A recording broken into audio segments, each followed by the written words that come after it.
Porque o Senhor não precisava do meu balde, Ele não precisava da minha solução, e Ele não precisa das nossas soluções para poder nos dar aquilo que Ele nos prometeu. E se o que Deus te prometer não for ser feito como você achou que seria ser feito? Uma vez eu tava voltando da praia com a minha família, assim, e o meu carro quebrou no meio do caminho, deu um problema no reservatório de água.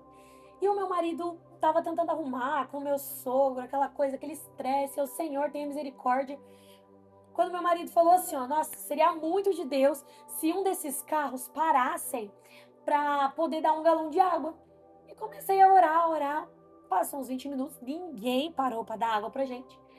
E aí o meu sogro teve a brilhante ideia de pegar, sabe aquela água, aquela função que joga a água pro para-brisa para poder limpar?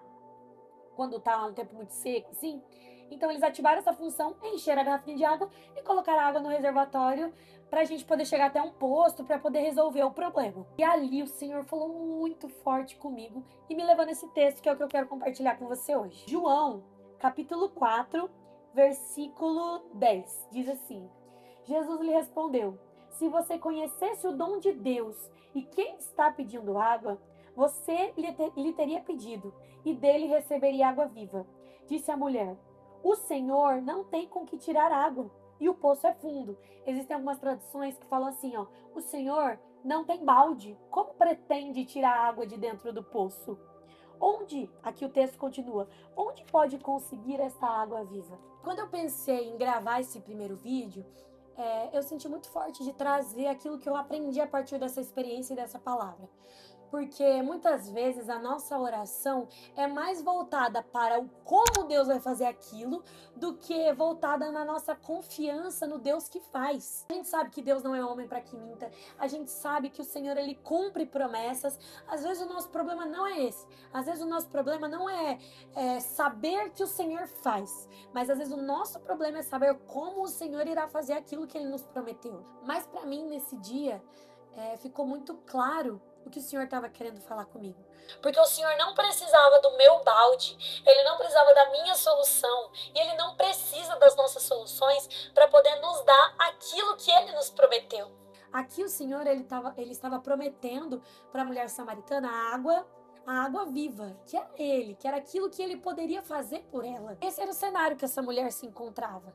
E quando o Senhor ele promete algo para ela, a preocupação dela não está no poder que Ele poderia ter de estar prometendo. Porque se alguém me promete algo, eu creio que aquela pessoa ela tem capacidade suficiente para poder cumprir com a palavra dela. Mas na verdade a preocupação dela é: onde está o seu balde? Onde está aquilo que eu criei de expectativa para você poder resolver o meu problema? Se eu fosse nomear os nossos baldes hoje, eu diria que são as nossas expectativas de como Deus ele vai cumprir essa promessa. Eu vivi isso muito recentemente, no ano passado, onde eu estava assim com o Pedro numa experiência de oração, e Deus falou muito forte comigo, que dentro de 90 dias haveria uma mudança de vida na nossa casa, na nossa família. E, gente, eu acreditava piamente de que eu ia engravidar. Eu coloquei isso na minha cabeça. Esse foi o meu balde, essa foi a minha expectativa.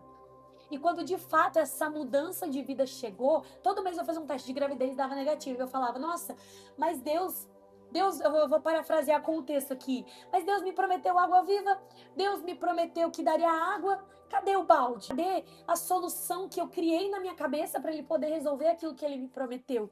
E quando de fato a mudança de vida que nós estávamos esperando chegou na nossa casa, eu posso contar esse testemunho em um outro momento, eu entendi ainda mais a fundo esse texto, que Deus não precisava da minha expectativa e daquilo que eu tinha projetado. Ele não precisava do meu balde ou de qualquer outro balde ou de qualquer outra solução terrena que eu criei e que você muitas vezes pode criar também. É natural a gente criar expectativas, mas quando a nossa expectativa se torna uma obrigação de Deus responder daquela forma, já não é mais uma expectativa, é uma falta de confiança naquilo que Ele pode fazer. Quando eu entendi isso, e quando eu entendi que não é só sobre a chegada, porque muitas vezes também o cumprimento da promessa, gente, nem sempre vai atender às suas expectativas. E isso deveria ser o nosso maior motivo de alegria, porque não cumprir sempre as nossas expectativas, porque pode acontecer. E o Senhor, ele cumpre também expectativas. A gente vê, por exemplo, Davi, que foi corajoso e ele tinha a expectativa e a crença de que ele derrubaria Golias, e o Senhor atendeu isso pela fé dele. Mas e quando a promessa não cumpre aquilo que nós criamos na nossa cabeça? Será que ainda assim a gente é capaz de se alegrar com o Deus que prometeu? E essa mulher teve esse encontro, porque com o decorrer do texto, a gente vê lá no final, a palavra de Deus diz que ela foi até o povoado e ela deixou o balde. Às vezes o seu problema não é quando Deus vai fazer, às vezes o seu problema não é crer que Deus vai fazer. Gente, eu vivi uma fase assim, que no meu noivado, que eu não tinha dúvidas de que Deus estava fazendo. E hoje eu vejo que todas as vezes que Deus cumpriu aquilo que ele me prometeu no meu noivado, foi completamente diferente do balde que eu estava oferecendo para ele. A gente sabe que Deus pega a gente de surpresa, assim como fez com ela. Afinal, ela não estava esperando encontrar ninguém ali. A gente sabe que Deus promete, que ele cumpre. A gente sabe do poder de Deus para fazer todas as coisas. Mas a gente não pode deixar de ver a mão de Deus, de ver as soluções que Deus nos dá, mesmo se aquilo não atender às nossas expectativas. Porque não importa o meio ao qual ele vai fazer. O que importa é que ele faz, e se ele está prometendo, ele é fiel para cumprir.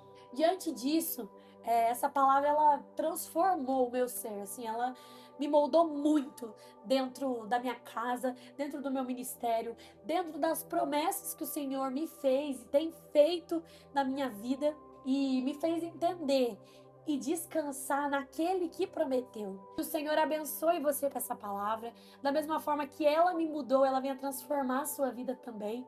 Se você gostou desse vídeo, deixe o seu like, se inscreve aqui no canal. Vamos ter muitos conteúdos de palavras, testemunhos que o Senhor tem ministrado no meu coração, e eu creio que você vai ser ricamente edificado, assim como o Senhor, ele tem me edificado através da palavra dele. Comenta aqui embaixo também o que você achou desse vídeo, e eu te espero para o próximo conteúdo, que eu sei que o Senhor também vai falar muito com a gente.